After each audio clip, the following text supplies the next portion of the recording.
5, 4, 3, 2. Hello, this is Tristan in Cleveland, Ohio, and welcome to the 7th episode of Talk NFL. Manziel for president.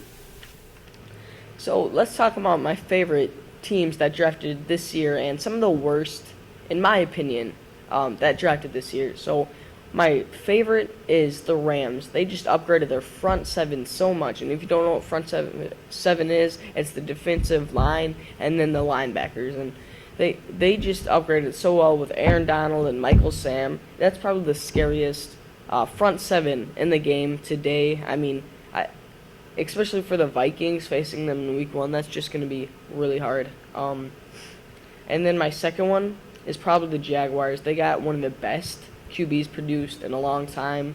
He's probably like around the lines of Andrew Luck. I mean, he's just a tremendous QB. He's very clutch. If you didn't see game film of him, he is really clutch. And I think the Jaguars are heading to a new direction in football.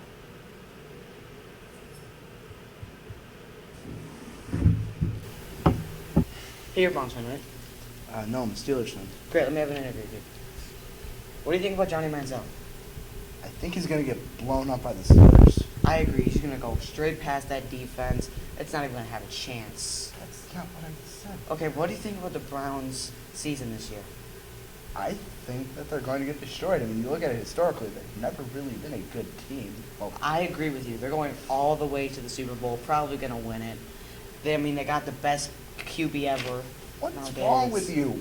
So, now that this interview is coming to an end, I'm going to give you this ball. It was signed by Johnny Manziel. I don't want the ball. Here you go. So let's talk about some of the worst draft days for teams in this year's draft. My first one probably has to be the Colts. They pretty much had no valued picks.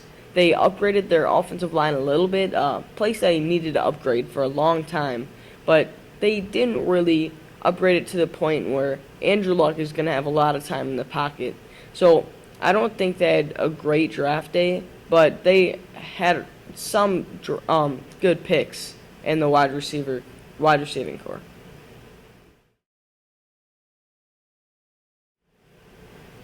Thank you for watching this week's episode of Talk NFL. Hope you guys enjoyed, and stay tuned for our last episode of the season next week. As always, people, Firkin.